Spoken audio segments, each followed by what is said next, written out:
En los siguientes minutos vamos a daros algunos datos de uno de los magos más misteriosos del pasado siglo XX.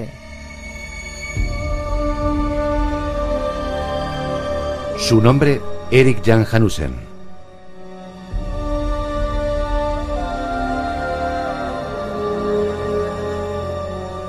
El 7 de abril de 1933, Erik Jan Hanussen, astrólogo, vidente y mago, amigo personal de Adolf Hitler, apareció asesinado en un bosque de las cercanías de Berlín.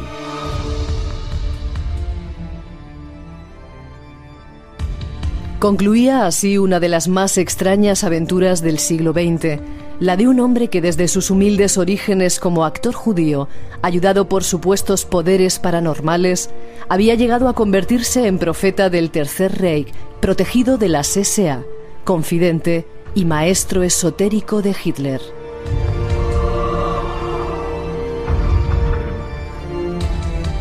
¿Cuál fue la causa de su muerte?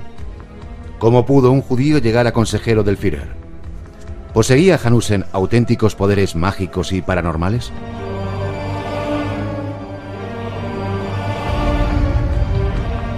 El misterio rodea la vida de un personaje que se codeó con actores, jerarcas nazis como Goebbels, escritores, y que vivió peligrosamente, viajando por Oriente en busca de los secretos de la magia, organizando orgías para las SA, ejerciendo de actor, cantante de ópera, chantajista, mago de feria, zahorí del ejército alemán, traficante de drogas y, finalmente, astrólogo personal de Hitler.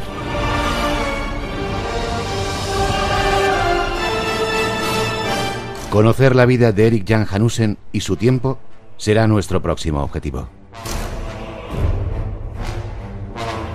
Y por si queréis intervenir, nuestro teléfono abierto 900-137-137. Tenemos un concurso y 5 premios esta noche. De vez en cuando, Jesús, te da por escribir libros que no son de cine, ¿no? Como este personaje, ¿no? ¿Y escribiste la vida de este hombre? Sí, efectivamente, aunque hay que reconocer que también todo, de alguna manera, de una forma u otra, acaba llevándome al cine o viniendo del cine.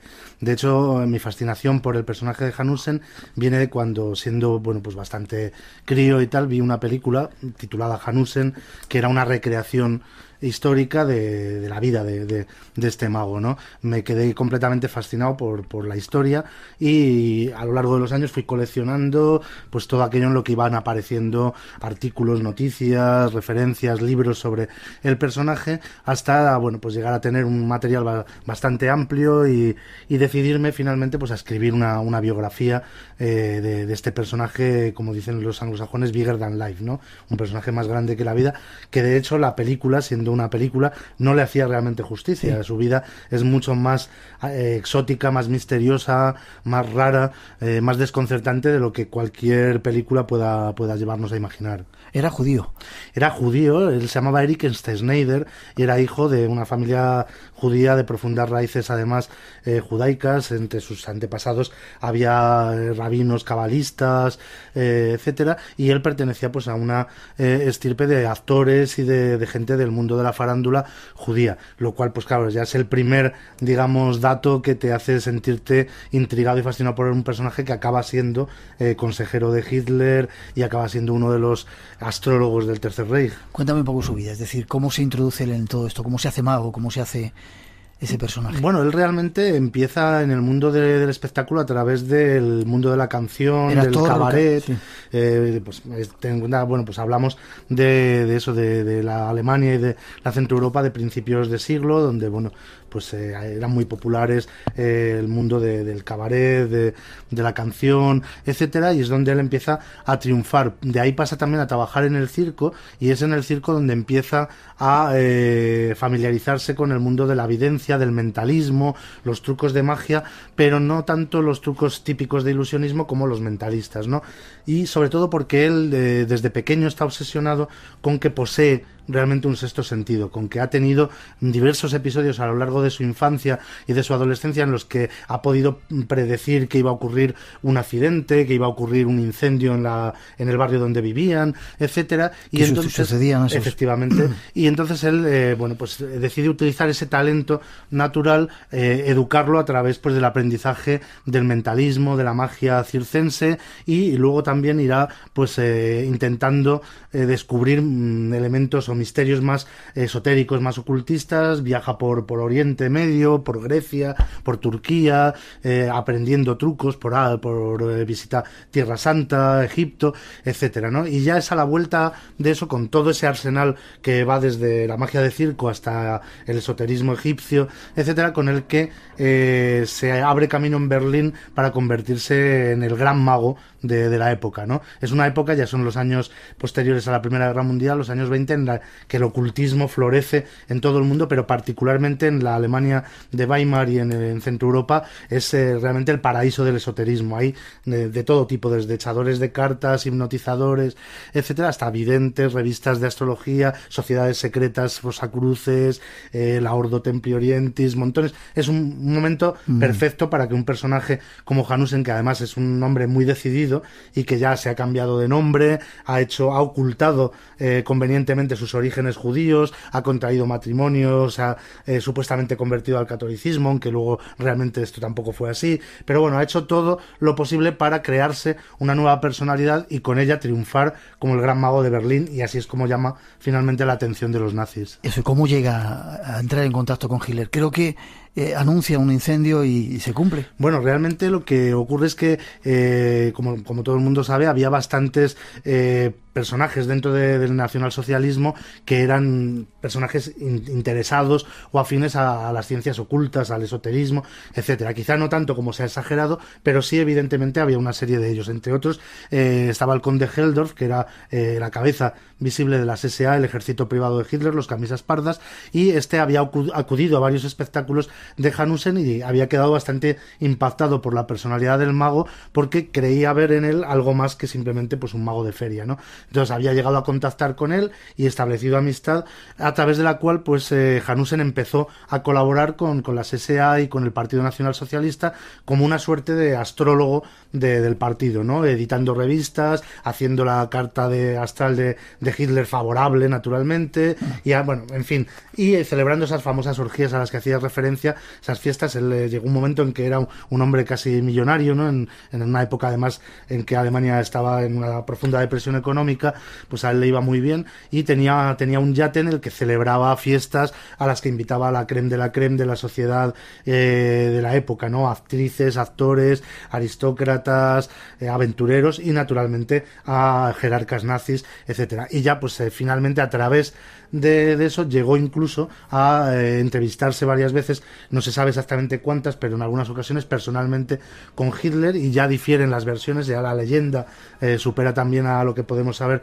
de realidad. Hay quien dice que incluso enseñó un poco o un mucho a Hitler a utilizar el hipnotismo y a utilizar la voz y los trucos, digamos, del mentalismo para engatusar a las masas y para controlar de alguna manera a las masas, ¿no? Y de ahí pues llegó a lo que tú hacías referencia, al momento en el que se ve complicado en el incendio del Reichstag, que fue el pistoletazo, digamos, de salida de la ascensión de Hitler al poder.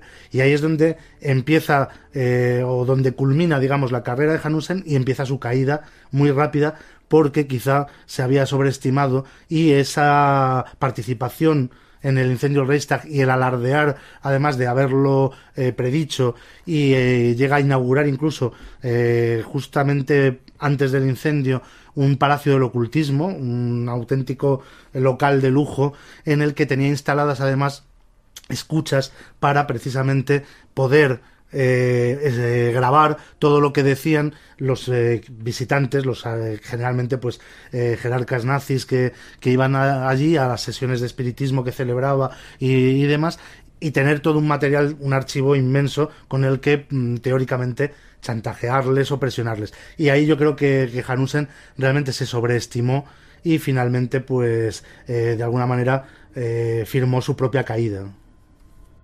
Si te gusta el misterio y lo desconocido, tienes una cita con nosotros. Espacio en Blanco, en Radio Nacional de España, con Miguel Blanco. Esta noche con Jesús Palacios, hablando primero de un extraño personaje y luego hablando de cine. Ya están llegando preguntas, un montón de preguntas acerca de esas películas que todos hemos visto, que luego te transfiero. ¿Acaba asesinado? Acaba asesinado y además de una forma bastante brutal, ¿no? Porque él no se lo espera.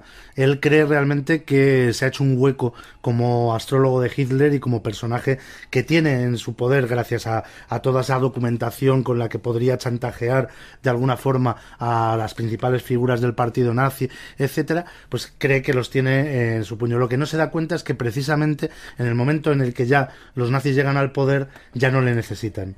Ya realmente muchos de los astrólogos, muchos de los magos, de las sociedades secretas esotéricas que utilizaron los nazis para llegar al poder, podían prescindir de ellas, y de hecho el propio Hitler en el año 33 publica un edicto prohibiendo todas las asociaciones masónicas, ocultistas, de todo tipo, auténticas, inventadas, etcétera. Y entonces, para sorpresa del propio Hanussen, de repente aparecen unos personajes de la Gestapo, se lo llevan en coche y le interrogan, le vuelven a dejar en su casa, y ahí ya empieza a temer que la cosa puede haber ido a mayores, ¿no? Intenta ponerse en contacto con su exmujer, con algunos amigos, pero ya no da tiempo a que nadie intervenga, y en esa misma noche vuelven de nuevo a detenerle, y ahí es cuando ya desaparece para aparecer después, como comentaba en el programa, en su cadáver ya desfigurado en el bosque de Stackover, a unos kilómetros de Berlín, muerto, casi con toda certeza, ejecutado por la propia Gestapo. Ya. Es curioso lo de Hitler, que primero se juntara con esta serie de personajes que nacieran en un pueblo donde nacieron bastante videntes y gente con extraños poderes, y que luego lo prohibiera aunque él siguiera simpatizando o coqueteando con ello, ¿no? ¿Crees que esa guerra fue tan mágica como se dijo? Hombre, siempre yo creo que en todas estas cosas se tiende un poco a exagerar, y la leyenda se hace quizá pues demasiado excesiva, ¿no? En algunos aspectos. Pero sí que indudablemente los nazis, y también en algunas ocasiones los aliados, que se comenta menos, echaron mano de las artes mágicas, echaron mano, a veces creyendo en ello y a veces incluso sin creer en ello, pero por el potencial como arma psicológica que tenía, ¿no? O sea, había auténticos bombardeos, no solo de bombas, sino que se bombardeaba con las cuartetas de Nostradamus, interpretadas pues en un caso para predecir el triunfo de Hitler y en el otro para predecir el de los aliados, ¿no? Y se utilizaban pues eso, cartas astrales de Hitler o de Churchill para demostrar que iba pues a perder o a ganar la guerra, etcétera, etcétera, ¿no? Lo que sí es lógico es que precisamente como los propios nazis sabían el potencial propagandístico y la gran influencia que el mundo de lo esotérico y de lo mágico puede llegar a ejercer en el ánimo de la gente, después de haberlo utilizado en su propio provecho, lo prohibieran para impedir que hubiera cualquier intento desde ahí para ir en contra suya, porque realmente como ocurrió, ¿no? Y es uno de los aspectos más trágicos y más patéticos de la cultura mágica del Tercer Reich y de la Alemania de Weimar, muchos de los que apoyaron a Hitler al principio después recularon y se dieron cuenta de que se habían equivocado, de que habían errado de alguna manera en sus objetivos, y trataron, o les hubiera gustado intentar dar marcha atrás, pero ya era tarde, y el propio Hitler, como en el caso de Hanussen, pues se encargó de impedirlo. ¿Y la magia, tú crees que sigue funcionando?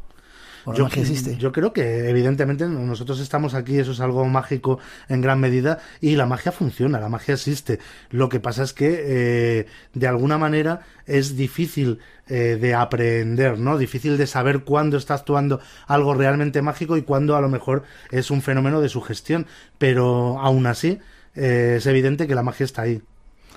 900-137-137 nuestro teléfono. Hay un concurso en marcha. Esperamos vuestras llamadas con vuestras preguntas para nuestro invitado. Y nos metemos ahora en otro tema que parece ser que os gusta, ese otro arte que dice que tiene mucho de magia. Escuchad la introducción.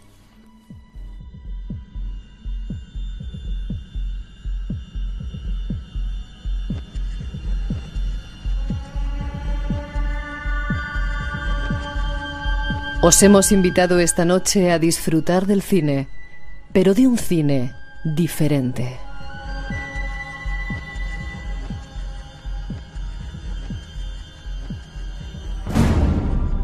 Y sobre todo hoy, os invitamos a descubrir lo que hay detrás de un cine que ha hecho furor entre millones de espectadores de todo el mundo.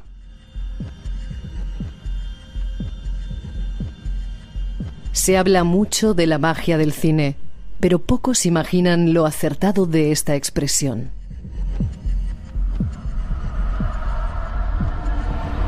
Por ejemplo, ¿cuántos saben que Greta Garbo era fiel seguidora de las doctrinas místicas de Krishnamurti? Que James Mansfield perdió la cabeza por culpa de una maldición satánica. Que Maila Nurmi, alias Vampira, practicó vudú sobre su amado James Dean. Pocos son los que conocen que Cary Grant fue uno de los primeros famosos en experimentar con LSD, que David Bowie fue secuestrado por un grupo de brujas para engendrar al anticristo, que Ron Hubbard, fundador de la cienciología, fue guionista de Hollywood.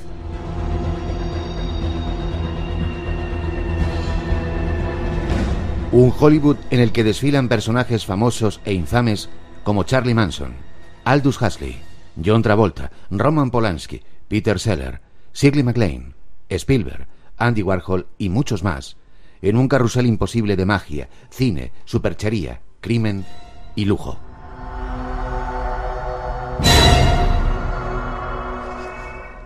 Desde los tiempos dorados del cine mudo hasta el Hollywood de Expediente X, la New Age y la cienciología, el cine se ha visto envuelto en la magia y el poder de seducción de un personaje conocido en otros ambientes como Satán. Nuestro invitado es un experto en el tema y tiene mucho que contarnos.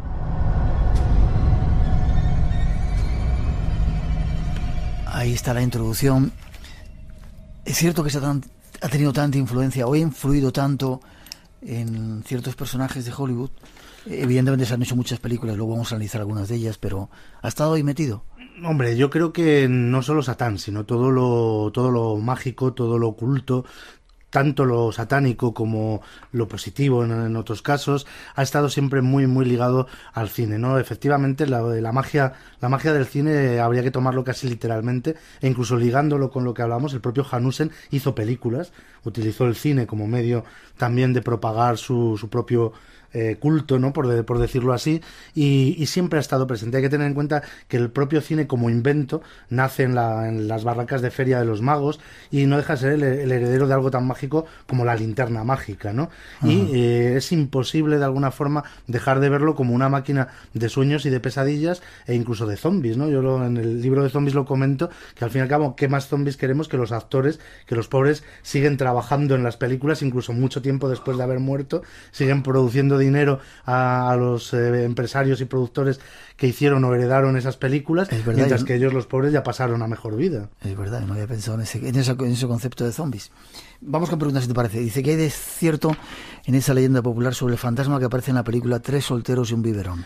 Un niño que aparece conozco muy bien la anécdota, porque además en cierta ocasión para un programa de televisión hace muchos años tuve que analizar la película. ¿Estabas en Crónicas? Fue incluso, no sé si fue incluso antes en un programa de estos que ahora no recuerdo exactamente el título, de Impacto Total, una cosa de estas, que precisamente pues recogía imágenes muy impactantes y bueno, pues me llamaron para consultarme sobre este tema y pude manejar varias copias de la película y verlas con detalle, y la verdad es que yo personalmente, y creo que tampoco soy el único, he llegado a la conclusión de que no hay ningún fantasma real en esa escena. ¿No hay un niño? Hay una cosa que puede ser un niño y que, según algunos algunos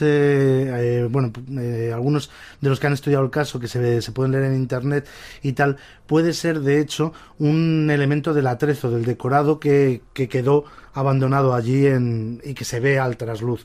Pero realmente yo vi muchísimas veces la escena, además en un estudio de televisión, parando frame by frame y tal, y es prácticamente imposible saber si esa sombra es de un niño o de cualquier otra cosa, como efectivamente pues dicen otros que lo han investigado, ¿no? Que puede ser un elemento dejado accidentalmente el decorado y que quedó ahí, ¿no? Yo he visto fotografías, seguramente esas que andan en internet, que dudosa fiabilidad, fiabilidad, que se veía claramente un niño claro. en el balcón. Estaba en la película Don Selleck, ¿quién más eran los actores? Era Ted Danson, me parece, Sí. Tom Selleck, que era pues, Tres solteros y un biberón, que era un remake de una comedia francesa, y lo que tienen esas fotos, efectivamente, es que mucha gente que la cuelga en internet las trata ya para que de alguna manera parezcan más lo que se supone que son. Aparte que luego también está el fenómeno científico de la pareidolia, que es que cuando te dicen que veas algo en una cosa informe, todos tendemos a verlo, a acabar viéndolo, ¿no? Y es una tendencia muy natural. Hay películas en las que ya han pasado cosas extrañas. Luego vamos a analizar maldiciones en películas, porque ya han pasado elementos mágicos, misteriosos, así inexplicables. Yo creo que prácticamente en todas, ¿no? Se podrían encontrar. Pero sí que es verdad que a veces en las películas que tienen temática fantástica y sobrenatural, pues parece como si el hecho de que tuvieran estos temas propiciara que se den más anécdotas de este tipo. Y sí que realmente, pues en el rodaje de películas como El Exorcista, como El Resplandor, como Poltergeist, e incluso películas que sonarán mucho más familiares a algunos oyentes, y películas como El Día de la Bestia, por ejemplo, de Alex de la Iglesia, que es una cosa que nos es más próxima, pues sí que han ocurrido cosas y que se han dado anécdotas peculiares, mágicas, por decirlo así, en algunos casos que pueden ser casualidades, pero en algunos lo suficientemente inquietantes como para que puedas interpretarlas como algo paranormal o algo extraño. ¿Nos cuentas alguna del Día de la Bestia? ¿Te acuerdas? Pues sí, mira, en el día de la Bestia creo recordar que una de las cosas que les pasaba era que en el rodaje en las torres Kio estas famosas, que estaba todavía en construcción, ¿no? En construcción, efectivamente, y donde al final aparece el diablo y demás, pues constantemente desaparecían cosas del atrezo, de las que tenían que utilizar. Era como si alguien las robara, pero nadie del equipo las robaba, y algunas, bueno, pues volvían a aparecer y otras no, ¿no? Y nunca se explicaron por qué era, ¿no? Si realmente, bueno, pues había algún vagabundo, pero era muy difícil que, estando todo el equipo allí, pues realmente alguien la sustrajera sin que se dieran cuenta, ¿no? Siempre cuento la anécdota. Jaume Balagueró nos contaba cuando presentaban los otros, que mientras estaban en el set, que era ese hospital, sí, el famoso hospital, veían aparecer una monja que no estaba programada, sí, en la película. Es cierto que David Bowie, como decíamos por ahí, fue raptado por un grupo de mujeres para engendrar Pues bueno, esto es una cosa que cuenta su exmujer, Angela Bowie, en un libro que tiene muy divertido, que por desgracia no está editado en España, pero se puede encontrar en inglés, Backstage Passes, en el que cuenta la época más loca, más delirante de Bowie, que fue cuando vivió en Hollywood, en Los Ángeles.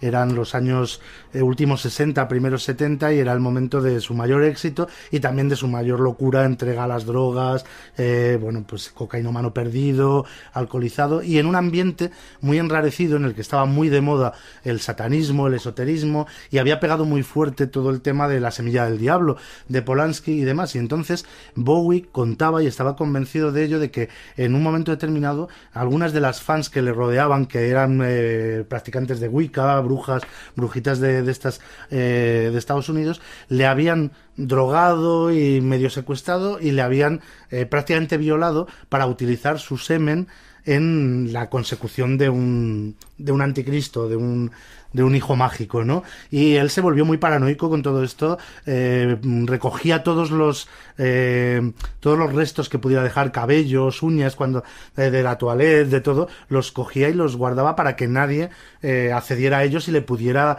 hacer vudú o hechizar o algo. Fue una época muy, muy demencial de la vida de Bowie. Jayne Mansfield perdió la cabeza por culpa de una maldición satánica. ¿Es verdad?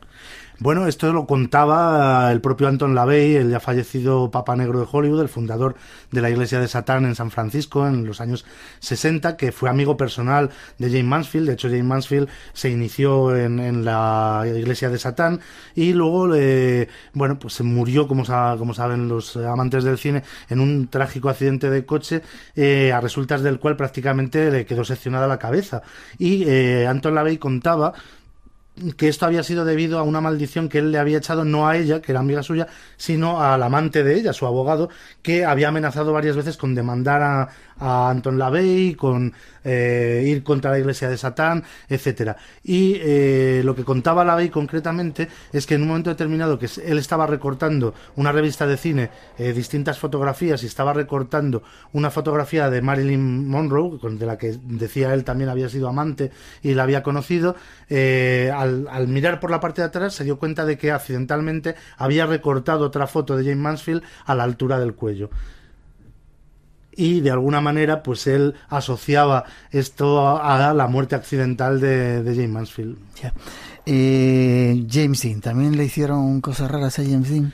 Bueno, James Dean era un personaje realmente fascinante en todos los sentidos, ¿no? Aparte de ser ese mito inmortal debido precisamente a morir tan joven y de forma tan trágica, pero era una persona que experimentaba constantemente con drogas, con la sexualidad, la bisexualidad, el sadomasoquismo, etcétera, y también estaba muy interesado en la magia y en las ciencias ocultas realmente. Entonces, un poco llevado por este interés, él se hizo amigo de Maila Nurmi, de este personaje que se hacía llamar Vampira, que presentaba un show televisivo de medianoche de películas de terror y que trabajó en Plan 9 del espacio exterior de Ed Wood, el peor director de la historia del cine.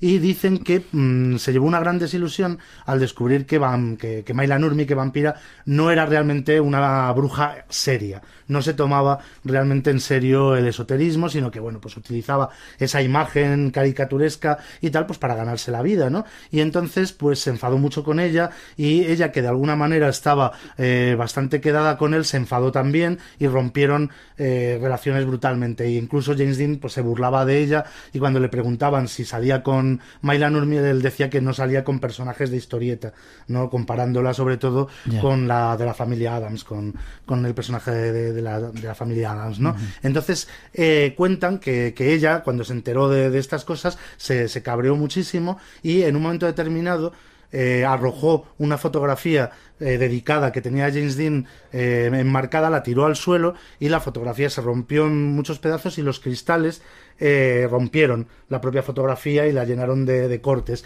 y eso teóricamente ocurría al mismo tiempo que James Dean se estrellaba con su Porsche y quedaba también reducido a un amasijo de carne. Qué curioso. Preguntan por teléfono, ¿qué personaje crees que ha hecho mejor del Diablo? Quizá Al Pacino. Hombre, Al Pacino estaba muy divertido. Lo ha hecho en varios... ¿Cómo era? Era el abogado del diablo. El diablo es tremendo. Hay otra también... Pero es difícil de decir, porque ha habido... Es muy curioso, ¿no? Que el personaje del diablo haya traído siempre a actores, pues eso, con mucho carisma, y que de alguna forma tenga esa el capacidad. Corazón del Ángel, estaba tratando de acordarme. El Corazón del Ángel era Robert De Niro. Robert De Niro, es verdad. Que efectivamente también es otro de los... Tiene ese gran momento en el que se come el huevo. Huevo crudo, el huevo cocido, hablando de que el huevo en algunas religiones simboliza el alma humana y lo devora. Pero, no sé, hay muchos actores que, bueno, en realidad tendría que ponerme un poco a mirar, ¿no? Y a repescar películas, pero sin duda Al Pacino lo hizo muy bien, muy divertido, pero quizá sea más inquietante el Robert De Niro del Corazón del Ángel. Tremendo. Última pregunta antes de pasar a películas malditas. Steven Spielberg también está metido en estos temas, le interesa, por lo menos ha visto OVNIs. Hombre, Spielberg es un personaje que tiene muchísimos intereses y es una persona muy inquieta, ¿no? Y efectivamente uno de los que siempre ha tenido es el interés en el mundo de lo oculto, de lo espiritual, de lo mágico, y concretamente además en el tema de la ufología. Es un gran, digamos, estudioso.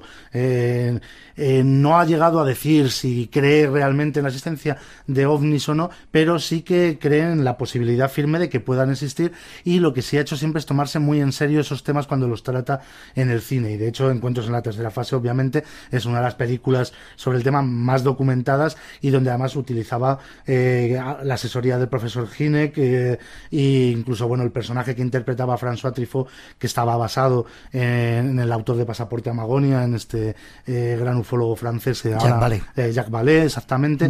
Y desde luego, aparte, él En Poltergeist también, por ejemplo, se puede ver cómo se documenta y cómo se toma bastante en serio el mundo de lo paranormal y de la espiritualidad. O sea, que sí que es un personaje que a la hora de tratar esos temas en las películas demuestra que tiene un interés genuino y que no se burla en absoluto ni de estos temas ni de la gente que le interesa, sino todo lo contrario. Porque es un tío inteligente.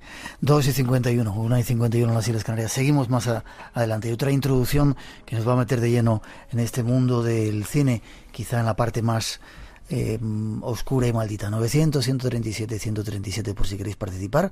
Insisto que tenemos 5 premios esta noche para sortear entre toda la gente que nos haga alguna pregunta.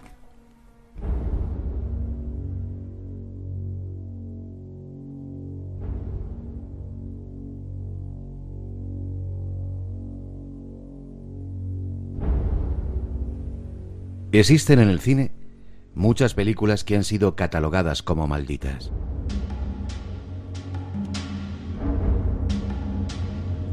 Películas en las que sus protagonistas sufrían extraños accidentes, muertes y sucesos inexplicables.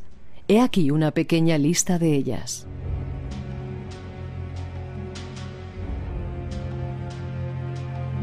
Comencemos con La Profecía.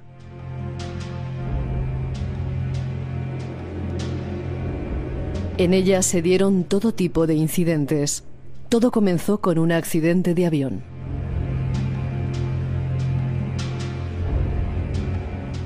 El avión que iba a ser usado en el rodaje en 1976 se estrelló y sus ocupantes murieron. El IRA atentó contra el hotel y un restaurante que frecuentaba el equipo y el reparto.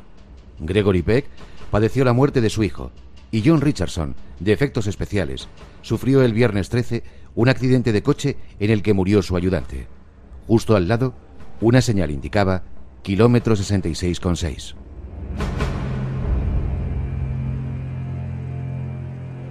Otro ejemplo de desgracias y maldiciones es Poltergeist. Se rodaron 3 películas entre 1982 y 1988. La hija adolescente de la primera parte fue estrangulada por un exnovio. Y en 1988, Heather O'Rourke, la niña rubia de 12 años que protagonizaba la tercera parte, murió repentinamente de una rara enfermedad.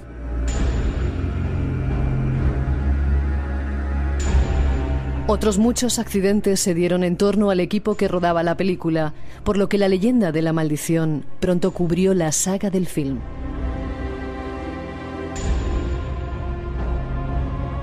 El Exorcista es otro ejemplo de película maldita. Hubo 2 muertos durante el rodaje. El abuelo de Linda Blair y el hermano de Max von Sydow murieron al inicio del rodaje en el año 1973.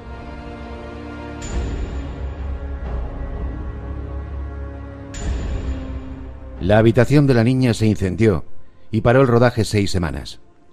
El hijo de Jason Miller, el padre Carras en la ficción, sufrió un accidente de moto. Varios metros de la película desaparecieron. Y la figura del demonio Pazuzu, que aparece en la escena final, se perdió camino de Irak y fue encontrada en Hong Kong.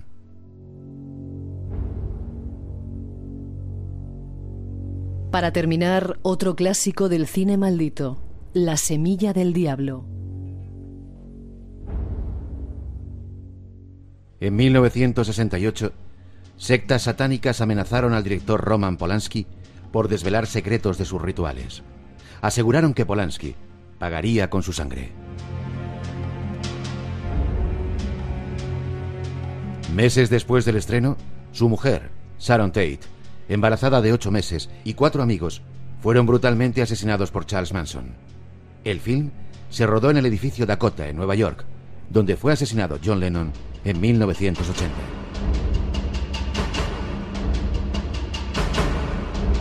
Son solo algunos ejemplos, pero hay más. Nuestro invitado nos da más datos. Tenemos una larga lista de películas donde han pasado cosas extrañas. Parece que quizás ya también es el montaje, ¿no? El marketing, ¿no? Que cuando tocas temas de estos no se puede jugar con fuego ni inventar mucho al diablo, porque al final acaba apareciendo alguna cosa extraña, ¿no? Hombre, hay de todo, ¿no? Yo siempre digo que en realidad si te pones a mirar las efemérides y las anécdotas y fallecimientos que pueden ocurrir durante el rodaje de una superproducción o de una gran película, pues seguramente si miramos lo que les pasó a muchos personajes que intervinieron en Lo que el viento se llevó, o en Casablanca, o en Una noche en la ópera, veríamos montones también de sucesos extraños, truculentos y demás, ¿no? O sea que hay un poco de inflación, por decirlo así, ¿no? De maldiciones. Pero luego sí que indudablemente hay algunos ejemplos, ¿no? En los cuales, bueno, pues sí resulta mucho más inquietante la concatenación de hechos y la relación que parecen guardar con la temática de la película, ¿no? Yo ahí destacaría de los ejemplos, por ejemplo, que hemos ido escuchando. Avánzalo, aunque luego vamos a hablar más de ello. La semilla del diablo, ¿no? Por ejemplo. Ahí sí que realmente pues hay un entorno a lo largo de los años y una serie de complicaciones que parecen realmente tender más a una tela de araña esotérica y mágica, siniestra, que a la simple casualidad, ¿no? O a los tópicos. Nos queda un minuto más o menos. ¿Has estado en el edificio Dakota? No, yo no he estado personalmente, no he llegado a estar. Lo eligieron increíblemente, es absolutamente inquietante. Preguntan que por qué hay tanto éxito en la actualidad con las películas de vampiros. ¿Es que se han puesto de moda? ¿Hay vampiros por ahí sueltos? ¿Qué pasa? Bueno, yo creo que lo que ocurre es que ahora las películas de vampiros ya no son películas de terror en su mayor parte, sino que son películas románticas, y que el vampiro se ha convertido en una especie de galán, ¿no? Y de superhéroe adolescente. Entonces, bueno, de alguna manera son la coartada perfecta, porque el vampiro siempre nos ha atraído en alguna medida, porque bueno, pues es precisamente ese atractivo del lado oscuro, de salir de noche, hacer lo que quieras y bueno, transformarte en murciélago, etcétera, etcétera. Pero era un personaje que esencialmente era malvado, era el villano y era diabólico. Ahora ya no, ahora ya es un personaje casi positivo, ¿no? Es el bueno de la película, y eso pues nos da la coartada perfecta para identificarnos con él, y de ahí el éxito y el que haya tantísimas películas de vampiros, pero que ya digo, la mayor parte de ellas, más que películas de terror, ya son películas románticas.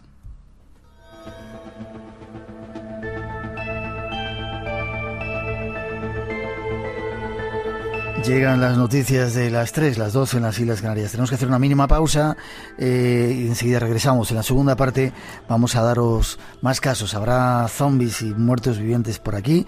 No olvides ese concurso que tenemos, 900-137-137. Y recordar que mañana estamos en Albacete. Os daremos más información. Quiero saludar ahora a Nico Martín de Huelva, y que trabaja en una gasolinera, y para toda esa gente que esta noche está trabajando. Los saludos y gracias por sintonizar Radio Nacional de España. Volvemos enseguida. 900-137-137 nuestro teléfono. No os perdáis la segunda parte, que hay un montón de monstruitos y de sorpresas esperando. 3 y 6 minutos, 2 y 6 minutos en las Islas Canarias. Estamos de vuelta. Esta es la segunda hora de este Espacio en Blanco. Recordar mañana que tenemos la segunda edición. Estaremos en Albacete, programa especial de 3 horas de duración, por eso del cambio de hora, la hora de invierno. Estaremos en el Palacio de Congresos con un montón de invitados hablando de vida después de la vida. La cita a partir de las 10:30, estáis todos invitados, entrada gratuita.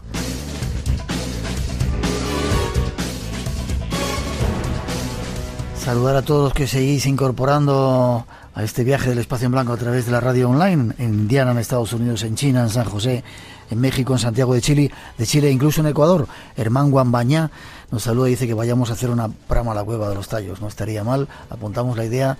Gracias por escucharnos. Y seguimos con Jesús Palacios hablando de cine.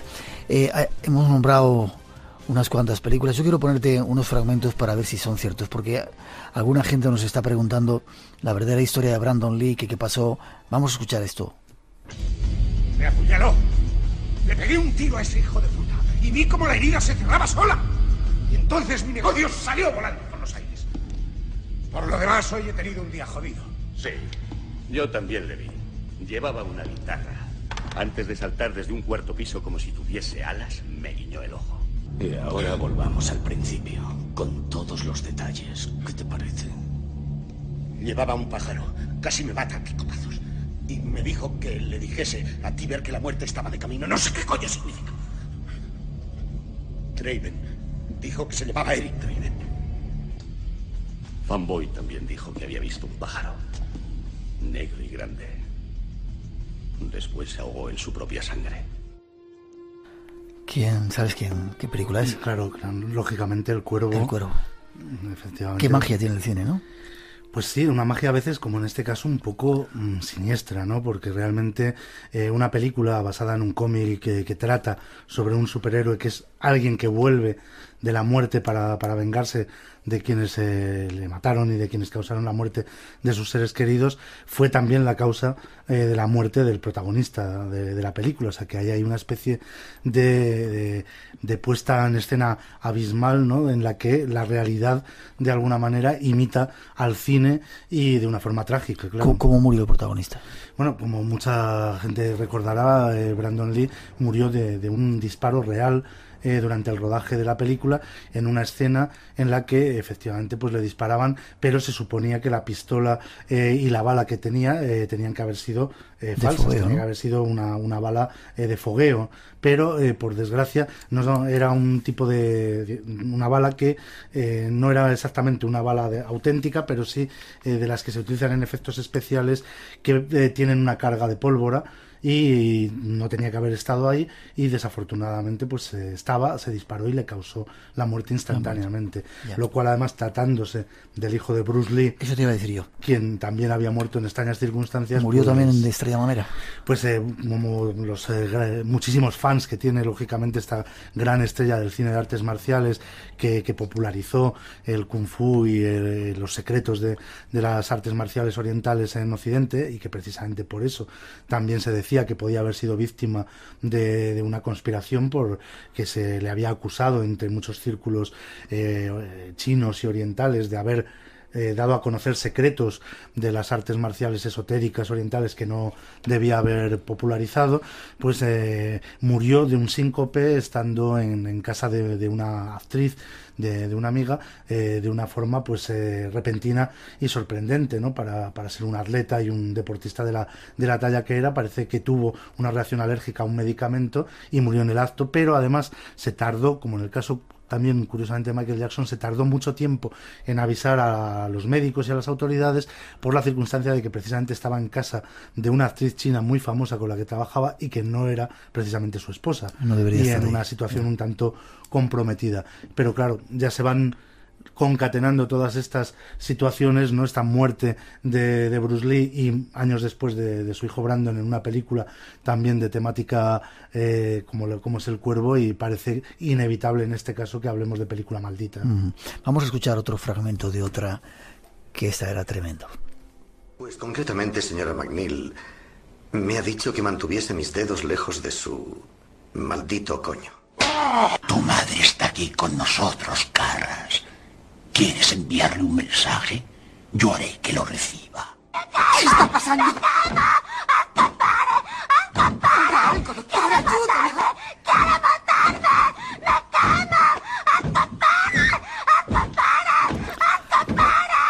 Esta sí que ponía los pelos de punta, Todavía ahora, y de hecho, bueno, pues hace muy poquito se ha vuelto a presentar en los cines de Estados Unidos la nueva versión restaurada, con más escenas, etcétera, que bueno, fuera todos esos montajes, hay que reconocer que se trata realmente de una de las películas de terror más importantes de la historia del cine, y que marcó también a varias generaciones, ¿no? Déjame que diga, hace poco nuestros compañeros hicieron una ficción sonora, nosotros lo emitimos en verano, una versión de Poltergeist, y sigue poniendo los pelos perdón, era del Exorcista, y sigue poniendo, yo he dicho Poltergeist, sí, es el Exorcista, el Exorcista, me he confundido, sí, y sigue poniendo los pelos de punta, Totalmente. Está basada en hechos reales, por lo menos en un caso real, pero no era una niña, sino era un niño. Sí, en un niño, efectivamente. Está inspirado, en realidad, no solo en ese caso, sino en información de varios casos, pero más concretamente en uno que había ocurrido en un pueblo de Estados Unidos unos 20 o 30 años antes, y había ocupado bastantes titulares de prensa de provincias, y de ahí le surgió la idea al guionista William Peter Blatty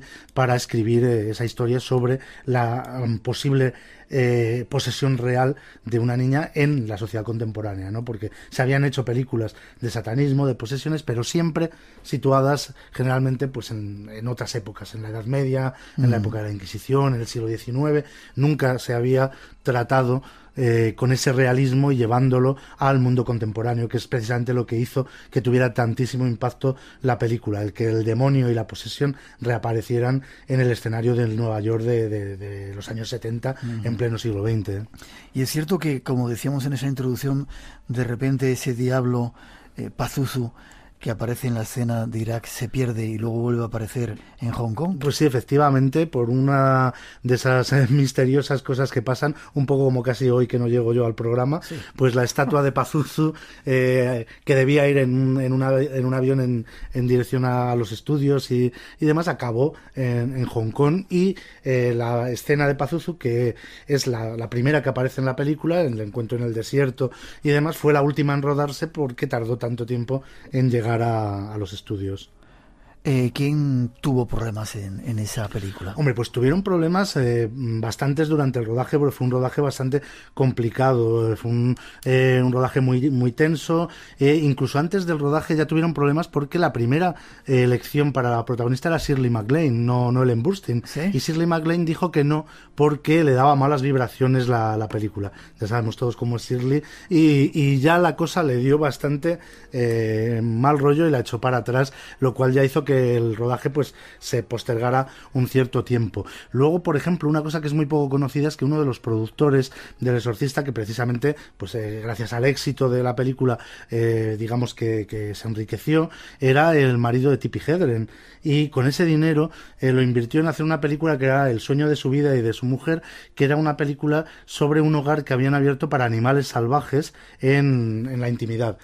Se llamaba Roar Rugido, y era la historia de una familia que eran ellos mismos, que adoptaban todo tipo de leones, pumas, etcétera. Bueno, la película no solo fue un fracaso comercial en la que perdió todo el dinero que había ganado con El Exorcista, sino que además el rodaje fue todavía peor que el del Exorcista, porque trabajar con leones y con animales salvajes es muy difícil, y fueron atacados varias veces, y precisamente además la hija de Tippi Hedren, la mujer de Antonio Banderas, sufrió el ataque de varias fieras y tuvo que ser operada de cirugía facial siendo una niña. Es una cosa que muy poca gente sabe, pero Melanie Griffith tuvieron prácticamente que reconstruirle la cara debido a los ataques, al ataque que sufrió durante el rodaje de esta película. Y luego una cosa muy curiosa siempre, que a mí por lo menos me ha resultado muy llamativa del Exorcista, es que siendo una de las películas más famosas sin duda de la historia del cine, de mayor éxito y que más dinero ha producido, su director, William Friedkin, que es un magnífico director, que ha hecho muy buenas películas después, jamás ha vuelto a tener un éxito como ese. De hecho, tuvo una sucesión casi de fracasos, no artísticos, pero sí comerciales, y se ha convertido en un director prácticamente condenado al ostracismo dentro de Hollywood, lo cual es muy sorprendente, ¿no? Es como si Spielberg, después de hacer Tiburón o En busca del arca perdida, se hubiera convertido en un director de telefilms. Pues a William Friedkin le ha pasado prácticamente esto después de haber sido el creador del Exorcista, ¿no? Hemos dicho que me parece que el padre de Carras, Jason Miller, el hijo, sí, sufrió un accidente también de moto, ¿no? Efectivamente. Ya. He leído también en algún lugar que veían también, no cuando estaban preparando esas escenas con la niña ya poseída, extrañas imágenes, como si realmente el diablo hubiera aparecido. Había mucha tensión en el rodaje, además se utilizó a sacerdotes auténticos para que asesoraran, y hubo muchos problemas con los actores, ¿no? Esto ocurrió también, por ejemplo, en el rodaje de La semilla del diablo con Mia Farrow, que lo pasó muy mal, y con su marido, John Cassavetes, y tal, porque son películas que tienen unos temas que de alguna manera mueven la fibra, ¿no?, moral y la fibra sensible de las personas que trabajan en ellas, máxime si además son creyentes o en algún momento determinado han tenido alguna experiencia parecida o similar, ¿no? Y eso provoca que por eso también son tan realistas de alguna manera, porque en parte los personajes, los actores no están actuando, sino que de alguna manera están sacando cosas que tenían dentro de ellos mismos. Déjame hagamos un recuerdo. Entra en contacto con nosotros 900-137-137.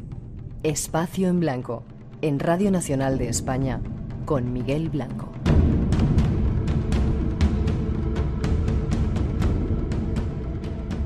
Se me agolpan las preguntas que tengo aquí. Vamos a ver por dónde vamos.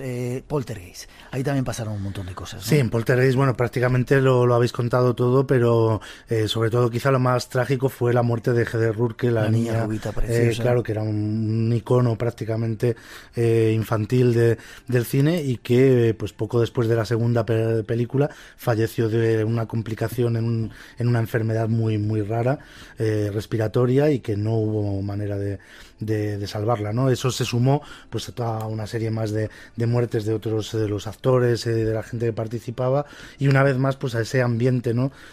Tan peculiar de una serie de películas que tienen muchos elementos espiritistas y mediúmnicos y tal, tocados de forma muy, muy seria, ¿no? Y muy inteligente.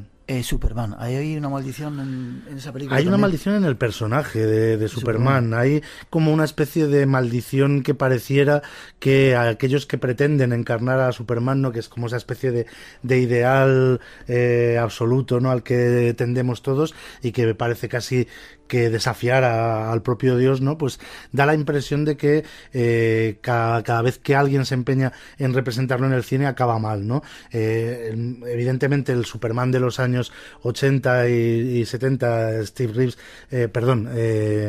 no sé, no era Steve, era Christopher Reeve. Todos sabemos que acabó parapléjico después de un trágico accidente y finalmente pues acabó falleciendo debido a las secuelas, pero es que además el primer actor en popularizar a Superman en las pantallas de cine, que se llamaba George Reeves, se suicidó o fue asesinado, es otro de los grandes enigmas del Hollywood satánico y babilónico, después de haber interpretado a Superman en varias ocasiones para el cine y para la televisión, y además le pasaba un poco como les pasó a otros actores demasiado identificados con sus personajes, como Bela Lugosi con Drácula o Johnny Weissmuller con Tarzán, que estaba absolutamente agobiado por el hecho de estar tan identificado con el personaje de Superman que prácticamente no podía hacer ningún otro tipo de cine. Y por eso hay quienes defienden que acabó suicidándose, aunque ya te digo, también hay un turbio asunto de faldas y de chantaje y de mafias de Hollywood por detrás que parece sostener el que pudiera haber sido asesinado. Ya. Preguntan por teléfono que si en la película El exorcismo de Emily Rose pasó algo.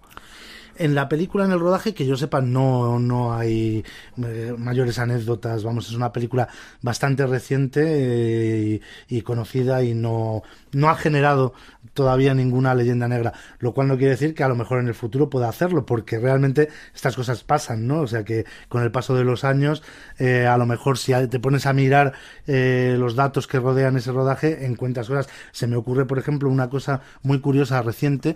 Todos sabemos que no hace mucho David Carradine, el actor que interpretó la serie Kung Fu y que había sido precisamente amigo y competidor de Bruce Lee, apareció muerto misteriosamente en Hong Kong, en una habitación de hotel, asfixiado con una bolsa en la cabeza. No se sabía si debido a prácticas de autoerotismo o asesinado o etcétera, y lo que ha salido a la luz a raíz de esta muerte misteriosa es que su padre, el mítico John Carradine, uno de los grandes actores del Hollywood clásico, perteneció, o por lo menos formó parte durante un tiempo de la logia Agape de la iglesia telemita de Los Ángeles, de California, en los años 20 y 30, de los seguidores de Aleister Crowley en esa época, y había acudido a varias reuniones y demás para documentarse, para interpretar sus papeles también en películas de terror y de magia negra, lo cual ha hecho que ahora mismo Internet esté otra vez llena de teorías conspiratorias acerca de si la muerte de David Carradine puede estar relacionada con la relación de su padre con sectas crowleyanas, telemitas y esotéricas del Hollywood de antaño. La verdad que murió de una forma bastante extraña, ¿eh? Sí, bastante misteriosa, sin duda. Nos queda poco tiempo y todavía quiero que nos cuentes algunas cosas de otras películas. Vamos a ver esta. ¿Sabéis que el edificio Branford tuvo bastante mala fama a finales del siglo pasado? ¿Por qué? Es donde las hermanas Strange llevaron a cabo sus experimentos dietéticos y donde Kit Kennedy celebraba sus reuniones. Adrián Marcato también vivió allí, y Bill Ames. ¿Quiénes eran las hermanas Strange? Las hermanas Strange eran dos auténticas damas victorianas que cocinaron y se comieron varios niños, incluyendo una sobrina. Edificante. Y Adrián Marcato practicaba la brujería. Causó un gran revuelo en los años 90 al anunciar que conjuraría al mismísimo diablo. Al parecer la gente le creyó y de poco le matan de una paliza en el vestíbulo del Branford. Me parece que exageras. Después vino el asunto de Kit Kennedy. Y allá por los años 20 el Branford quedó medio vacío. Sabía lo de Kit Kennedy, pero no que Adrian Marcato vivió allí. ¿Y esas hermanas? Tras la Segunda Guerra Mundial se llenó otra vez. Cómo me gusta. ¿El Branford? El cordero. Semilla del Diablo. Otro clásico. Tremendo, ¿no? Tremendo, porque efectivamente, como comentábamos antes, es el centro de una vorágine de tragedias y de hechos extraordinarios, siniestros, todos en mayor o menor medida relacionados con el mundo del oculto, del esoterismo, del satanismo, ¿no? O sea, el primero y más trágico, indudablemente, es la muerte de la esposa de su director, de Sharon Tate y de varios de sus amigos, a manos de la familia Manson, al año prácticamente del estreno de la película. Realmente le habían amenazado que como había habido, como ocurre siempre que se hacen este tipo de películas, el propio Alex de la Iglesia, hablando del Día de la Bestia, recibió montones de cartas amenazadoras e incluso de objetos, digamos, de vudú y demás, y insultos, tanto por internet como por correo, de gente que se había sentido ofendida o que consideraba peligrosa el Día de la Bestia, e incluso después con Perdita Durango también tuvo sus más y sus menos debido a la utilización que hace en la película de la santería y demás, ¿no? Y en el caso de Polanski, pues hay que pensar en aquella época que era el gran boom, además del satanismo, de la nueva era, del esoterismo en Hollywood. Sí que hubo muchos fanáticos y muchos grupos, no solo esotéricos, sino también, y curiosamente, como ocurrió también en el caso del Exorcista, radicales cristianos, grupos evangelistas y demás que estaban indignados por la película, por el triunfo final de Satán, etcétera, y que amenazaban en términos muy, muy fuertes a Polanski y a otros que habían participado en la película. Ahora, el hecho de que su mujer muriera a manos de la familia Manson no está necesariamente relacionado con esas amenazas, sino que, bueno, pues hay otra serie de elementos ahí que habría que analizar más detenidamente, ¿no? de lo que pasó con la familia Manson, que es también para darles de comer aparte. Nos queda, ya te digo, muy poco tiempo. ¿Cómo le gusta a Alex de la Iglesia estos temas? Perdita Durango, qué película. Y El Día de la Bestia a mí me dejó alucinado. Que en España llegar a hacer esa película fue una lección para un montón de gente. Yo creo que sí. Ojalá su ejemplo se siguiera más a menudo y se hicieran más películas así. Ojalá. Casi terminamos con esta pregunta. Nos dicen en el Facebook que por qué dan tanto miedo y han triunfado tanto últimamente las películas de terror asiáticas. El Anillo, sí, Ring. Todo, de Ring, Ju-On, La Maldición, The Eye, todas. Yo soy bastante fan. Ya empiezan a ser un poco repetitivas y ya empiezan a caer también en el formulismo a la Hollywood de copiarse a sí mismos, pero hay que reconocer que en los años 90 el terror japonés y el terror oriental en general supusieron un soplo de aire fresco en un género que a veces hay que reconocer que es muy repetitivo, se copia mucho a sí mismo. Y yo creo, además he tenido oportunidad trabajando en festivales como Sitges o como la Semana de Terror de San Sebastián, de entrevistar a muchos directores de cine japonés y oriental de terror, a gente como Takashi Shimizu, Takashi Miike y otros, y todos coinciden en señalar que el cine de Hollywood había perdido su capacidad de asustar porque precisamente los que hacen las películas de terror no creen en lo que están contando, mientras que los japoneses, en mayor o menor medida, sí que creen en lo espiritual, creen en lo metafísico, son personas que tienen muy integrada la religión dentro de su cultura, y entonces cuando hablan de fantasmas, cuando hablan de espectros y cuando los sacan en sus películas, lo hacen con mucho verismo, con mucho respeto, y consiguen transmitir realmente esa sensación de estar hablando en serio, y por eso nos dan tanto miedo. Ya. ¿La realidad supera la ficción? La realidad no sé si supera a la ficción, pero igualarla sí que la iguala. Y lo que pasa es que hay muchas otras realidades que a lo mejor no son tan palpables como esa a la que llamamos realidad, pero que también están ahí. Hay otras muchas realidades. Déjame que escuchemos esto antes de despedirte.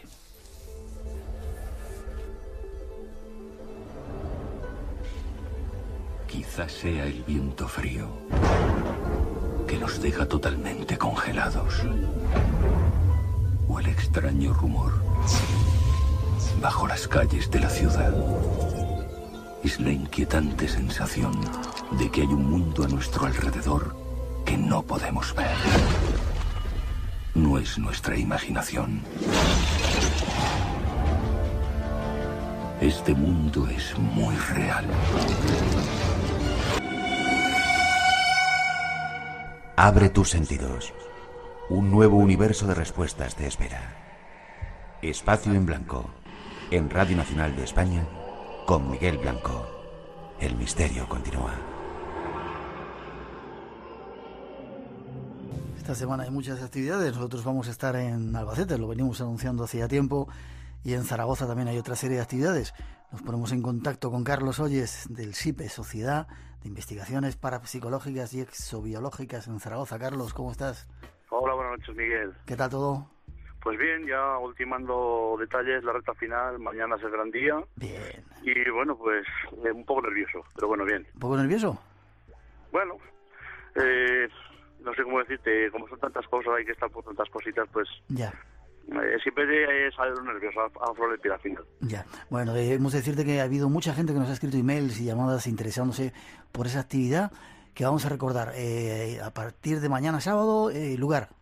A ver, es en la calle María Zambrano, 56. Espera, que así apunto yo, María Zambrano. Sí, 56. Zambrano 56, ¿sí? Sí, a partir de las 11 de la mañana. 11 de la mañana. Y el salón de actos está en el Centro Cívico Río Ebro. Uh-huh. Esto es el Polígono Actur de Zaragoza.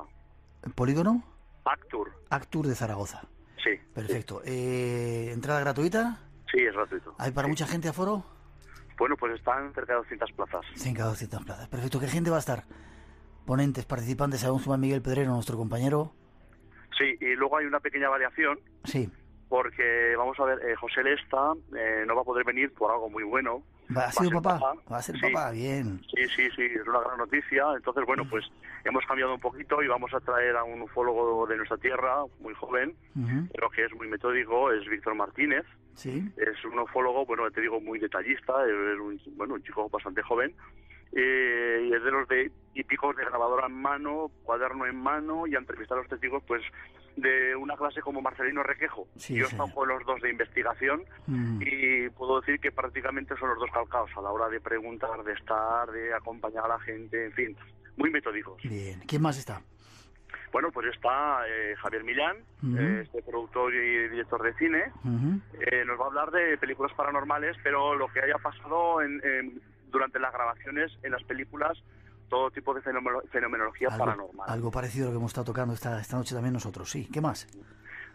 Bueno, pues luego, como tú bien sabes, Miguel Pedrero, tu colaborador, al que entregaremos el galardón que os va para vosotros para el programa, que va a hablar de ovnis, la explicación dimensional. Muy interesante. Bien. Para eso Miguel es tremendo. ¿Y hay alguien más falta todavía? Nadie más. Vosotros os llevaréis el galardón a lo que es el trabajo a la labor de divulgación de todos estos temas, tantos y tantos años. Y luego tengo que decir también, a título personal, que cada vez te superas más, Miguel, es tremendo. ¿Sí? Sí, ¿no? Hay que reconocer que traes gente de bastante gran nivel del programa, y eso, bueno, hay que decirlo y premiarlo. Cada día más nos asombramos también, catedráticos, gente de muchos estamentos están llegando al espacio en blanco es nuestra finalidad últimamente aclarar dudas y preguntas.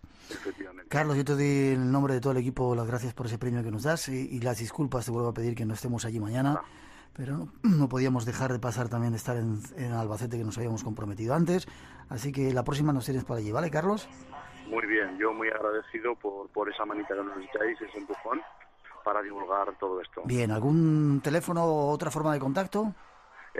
Mi teléfono personal, si quieres, mi móvil. Sí. Es 606 79 sí 19 sí 42 sí. Y luego las webs y el blog www.gruposipe.org sería la página web. Gruposipe.org, ¿sí? Sí, y el blog es también gruposipe.blogspot.com. Perfecto. Carlos, gracias. Un fuerte abrazo que nos gustaría darte mañana en directo, que te lo dará Miguel Pedrero. Adelante con el trabajo, que salga todo bien y te deseamos lo mejor del mundo, ¿vale? Vale, muchas gracias, Miguel, y enhorabuena por tu programa. Gracias a ti, enhorabuena por el trabajo a ti, Carlos. Hasta luego. Adiós. Blanco.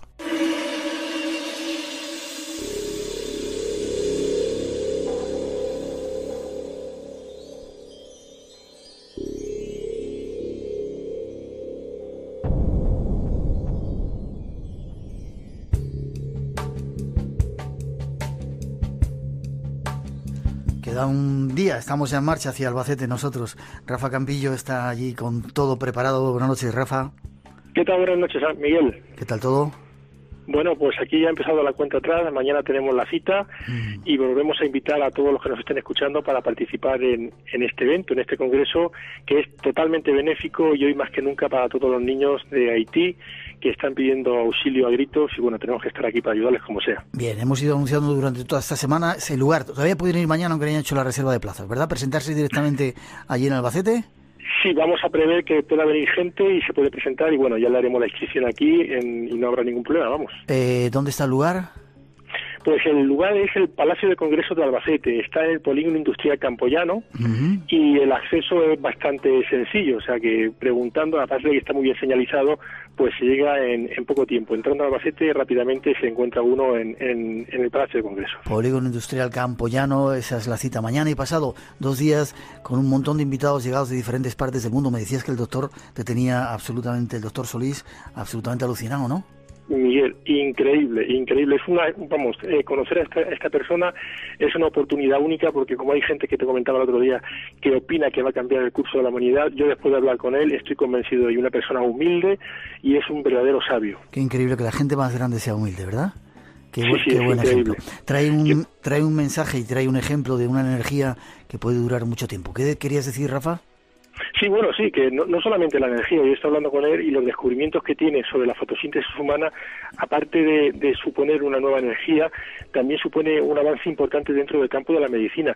Y de hecho, como me estaba comentando hace unos minutos, ya se están empezando a interesar. Él acaba de llegar ahora mismo de Israel y bueno, en Israel no lo han dejado tranquilo los medios de comunicación científicos de todo el mundo quieren hablar con él. Yo creo que está despertando este descubrimiento a nivel mundial y es una suerte que lo podamos tener aquí en Albacete. Y va a estar en Albacete a partir de mañana con todos vosotros si queréis, y la niña que sufrió, que salió en todas las portadas y en todos los informativos en esa guerra del Vietnam con el napalm, y otro buen montón de gente interesante. Y para postre, para que veáis cómo hagamos un programa a partir de las 11 de la noche, 2 horas especiales del Espacio en Blanco, ¿verdad, Rafa? ¿Verdad que sí? Aquí vamos a estar y vamos a pasar un fin de semana estupendo conviviendo con gente de toda España que nos llegan desde todas las provincias, de todas las comunidades españolas, así es que aquellos que todavía estéis indecisos, que no lo habéis pensado, coged el coche, estéis a tiempo de venir mañana y estar aquí con todos nosotros. Señor. En mitad de España estáis a 2 horas y poco de casi cualquier lugar de España, así que ahí os esperamos en Albacete. ¿Me puedo librar de la charla, Rafa? No. Lo siento, además me recuerda al doctor Veloso que decía lo mismo. Yo me quedé con las ganas de que diera una charla en uno de mis congresos. Él participó en los 3 primeros, pero nunca, bueno, los 2 primeros, pero no había manera de hacerle que diera una charla. Yo estuve convencido, si es que no te me eches para atrás, que mi trabajo me ha costado. Creo que a las 5 nos toca la charla nuestra y luego a las 11 el Espacio en Blanco. Gracias, Rafa, te veo mañana, un fuerte abrazo. Mañana junto a cientos de personas vamos a estar allí en Albacete en ese tercer simposio Vida después de la vida para ayudar a los niños de Haití y de Uganda. Fuerte abrazo. Un fuerte abrazo, buenas noches, hasta mañana. Hasta luego. 2 y 38 en las Islas Canarias, esa es la cita mañana en Albacete, os esperamos por allí y a partir de las 10:30 de la noche, entrada libre, podéis ver cómo hacemos el programa Espacio en Blanco con un buen grupo de interesantes invitados. Fran Contreras, buenas noches. Buenas noches, Miguel, buenas noches a toda la familia de Espacio en Blanco. ¿Cómo estás? Bien, un poquito mejor. Con la garganta todavía un poco tomada, pero mejor, con ganas de mañana ir al Albacete. Ha tenido fiebre el niño esta semana, ha estado malito, pero bueno, ya está recuperado. Casi recuperado. Nos hemos cuidado. Mañana nos vamos al Albacete. En estos días, y queremos rendir un homenaje, fallecía otro pope de este mundo nuestro, un personaje súper importante que a muchos de nosotros nos dio por este camino. Algo más que un pope. Alguien que cambió la conciencia o la perspectiva del ser humano, que dio una visión distinta, que insufló de fantasía nuestros orígenes y que, como Erich von Däniken o como tantos otros, dieron una vuelta de tuerca a nuestra historia y sugirieron, se preguntaron si no estaba mal contada y cambió conciencias. La historia, sí señor. Escribió el 12º planeta o escalera hacia el cielo. Nos referimos a Zecharia Sitchin. Tenemos un retazo aquí de su voz, de alguna entrevista, y avanzaros dentro de poco. A mí es un tema personalmente que me interesa mucho lo que trataba este hombre. Es apasionante. No se ha seguido las investigaciones porque muchos le tildaron, están alucinando. En titulares, Miguel, Zecharia Sitchin era doctor en historia y por la Universidad de Londres, también doctor en teología por la Universidad de Londres, hablaba innumerables lenguas muertas como el arameo, como el sumerio, como el sánscrito. Escribió toda una serie de libros dedicados a la cultura, a la mitología, sobre todo relacionados, bueno, el 12º planeta, Escalera al cielo, la guerra de los dioses, los reinos perdidos, el Génesis revisado. En todos ellos lo que hizo fue revisar la mitología de Oriente y encontró algo espectacular, algo que zarandeó nuestra conciencia, que es que los sumerios tenían unos conocimientos astronómicos y en sus leyendas mitológicas de sus deidades hablaba de unos dioses venidos del cielo. Fue la primera persona que relacionaba a esos dioses venidos del cielo con las antiguas culturas, con Mesoamérica, con Egipto, y lo que vamos a escuchar es algo que descubrió en esos libros, que en la inscripción de Keops que hay en la Gran Pirámide, que algunos dicen que es la prueba de que Keops construyó la pirámide en la quinta cámara de descarga, es un fraude.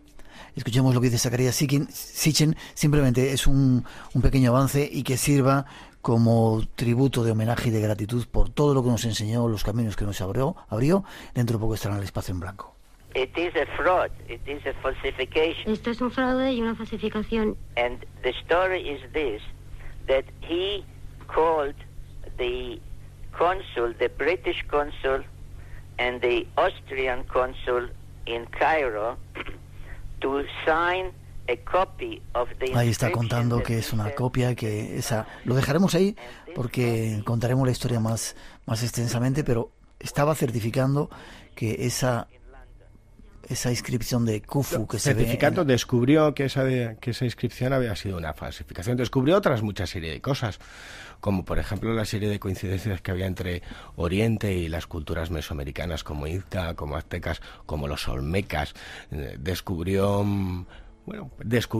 Nos descubrió una tradición mitológica como es la de los Anunnakis, los habitantes de un planeta que se llamaba Nibiru, que pasaba cada 3.600 años muy cerca de... Nos habéis pedido muchos que hablemos de ello. Zacarías Sitchin estará con nosotros con documentos únicos, ya veréis qué interesante. Tengo prisa porque se nos va el tiempo. Hoy nos ibas a hablar de un aterrizaje. Hablamos de dioses venidos del cielo, hablamos de ovnis y hablamos de ovnis en España. 1974, un año que arrojó casos, Miguel, fascinantes para la historia de la ufología, ¿no? Tenemos el caso de Adrián Sánchez, marzo de 1974, cuando conducía ese Dian 6 que se encuentra dirección a Castillo de las Guardas y es perseguido por un objeto volante no identificado, y el caso es investigado por la Guardia Civil. El de Cristóbal Muñoz, chofer del presidente de la Diputación de Cádiz, que tiene un encuentro con un humanoide en la carretera hacia el puerto de Santa María.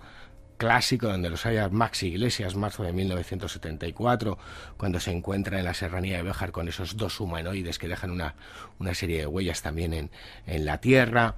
Podríamos hablar del episodio que vivieron dos niñas de 12 y 13 años de edad, Manolita López y María Luisa Dieguez, que vieron observar un artefacto discoidal grisáceo, color gris aluminio, semiaterrizar en la Estrada, en Pontevedra. El caso más popular, la nave nodriza de Lloido en Álava en noviembre de 1974. De entre todos esos casos, que dentro de la ufología estarían determinados como encuentros del primer tipo, según la clasificación de uno de los padres del estudio de los no identificados, como es Vallée, o de los encuentros cercanos, que es la clasificación de Heineck, es decir, objetos discoidales o de diferentes formas que están a menos de 15 metros, destaca uno muy poco conocido que también fue investigado por la Guardia Civil. Ocurrió el 24 de mayo de 1974, eran cerca de las 11:30 de la mañana, cuando Demetrio Carrascosa, apodado el Coleta en la población conquense de San Clemente, salía de su casa dirección al molino de Ballesteros. Él era cazador furtivo para recoger unos espárragos trigueros.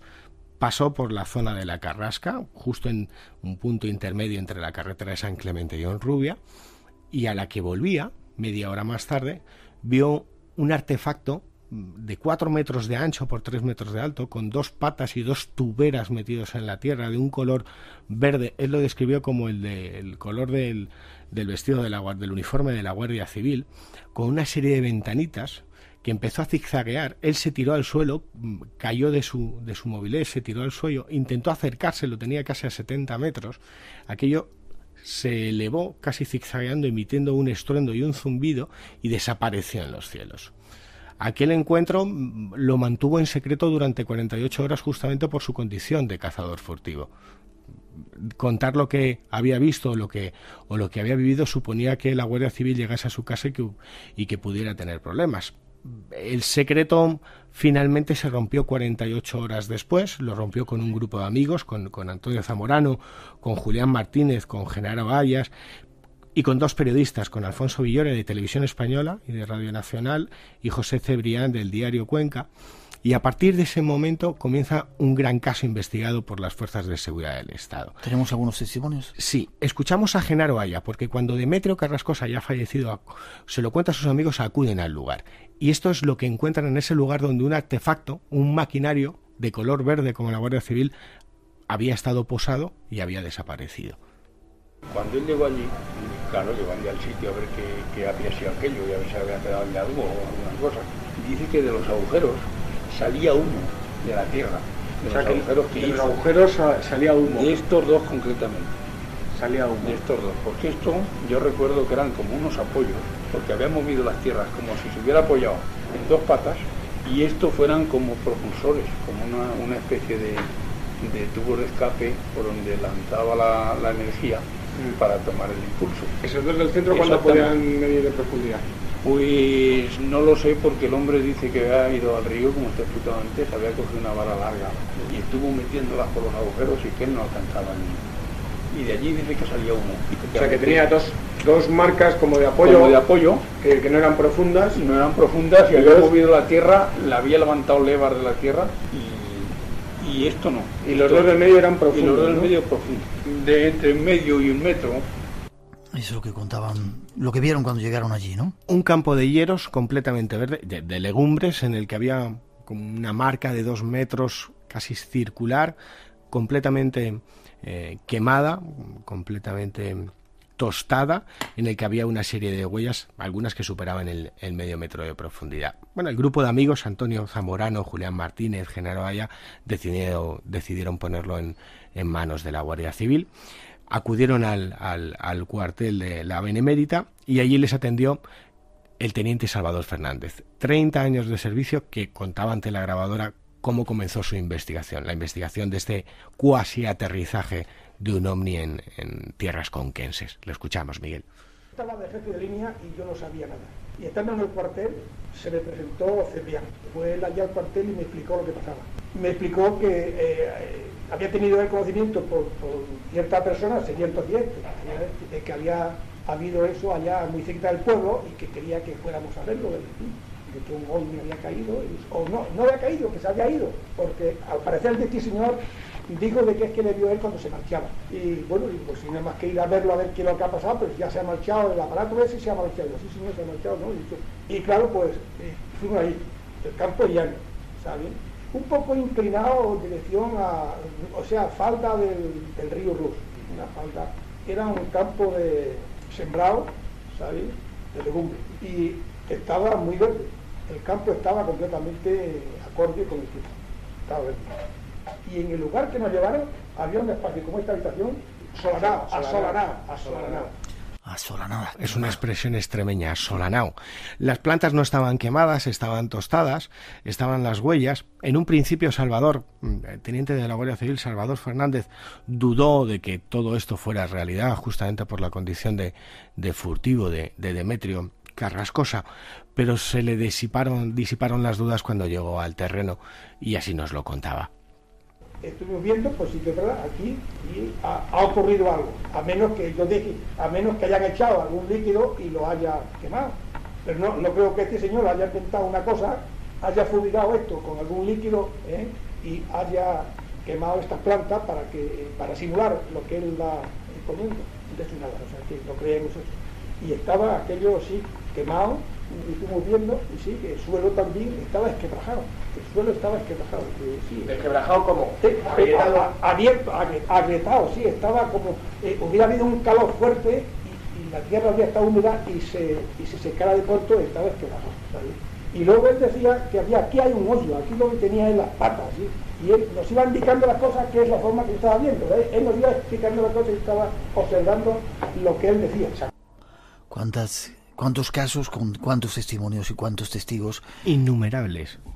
Para que luego digan que no hay casos. Innumerables. Bueno, el procedimiento continuó y Salvador Fernández tuvo que hacer un informe oficial que a día de hoy se sigue guardando en la comandancia de de Cuenca, de la Guardia Civil, un informe para dar con todo lujo de detalles a sus superiores los hechos, poner en conocimiento todo lo que había ocurrido.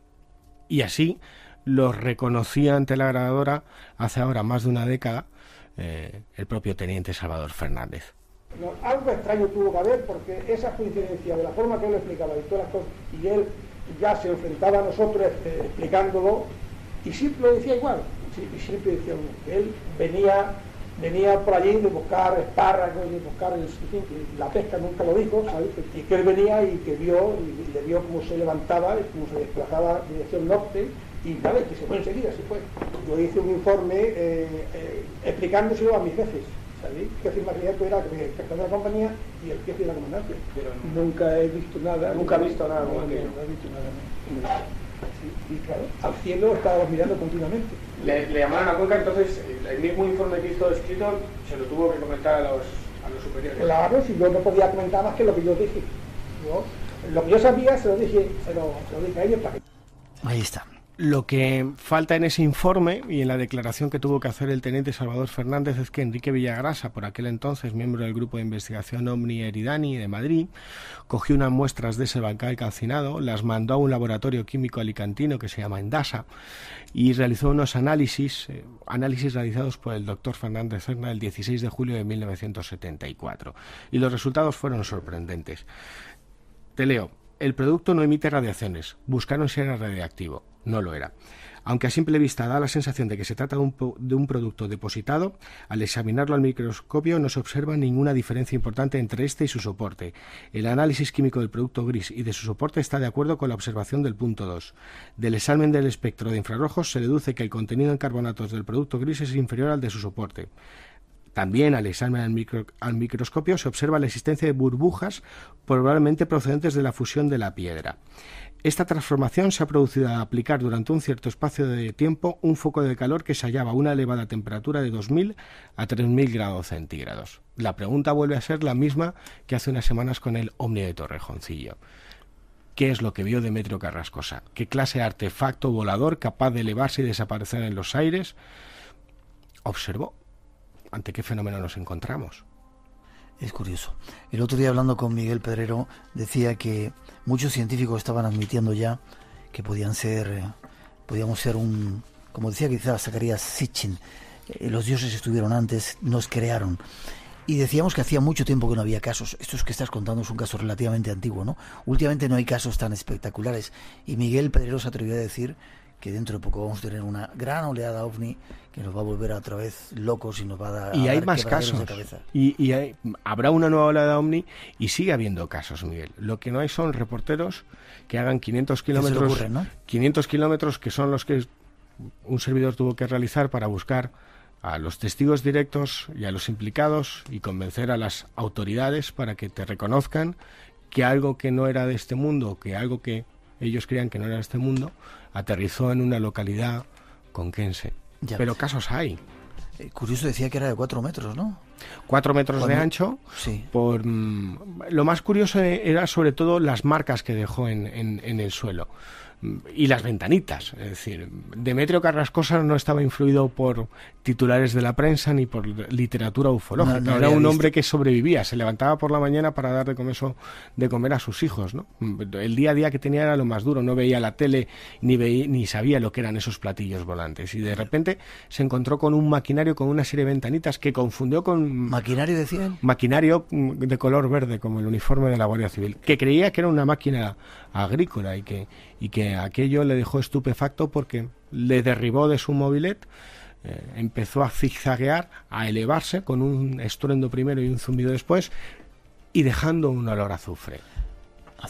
Azufre. Difícil contar una historia, inventarse una historia si no estás viendo una historia tan extraña si no lo estás viendo real. ¿Y cuántos problemas le podía acarrear? Ya. Fran, gracias. Ahí suena tu música despidiendo. Nos vemos mañana en Albacete y seguiremos investigando estos fenómenos para traer respuestas, que es últimamente nuestro trabajo, ¿vale? Sé feliz, Miguel, ser felices. Igualmente, mejórate.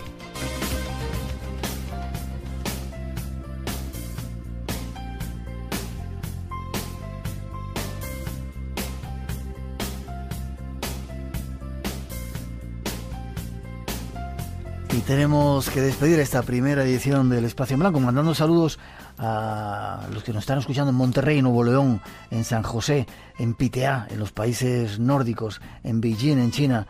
Cada día más gente que se une a nosotros. Un placer que lo hagáis. La radio online, los que no podéis sintonizar Radio Nacional de España, que llega a casi todas las partes de España, evidentemente, y de por ahí lejos. Teníamos un concurso, 5 premios que han sido para Cristina Ravelo de Lugo, Fernando del Río de Madrid, Almudena Vázquez de Valencia, Alicia Segura de Toledo y Rodrigo Gil de Mallorca. Poneros en contacto con nosotros para darnos vuestra dirección y os mandaremos ese premio. Gracias a todos, seguir insistiendo, habrá más premios en nuestra forma de daros las gracias por estar ahí, por sintonizar Radio Nacional de España, por elegirnos.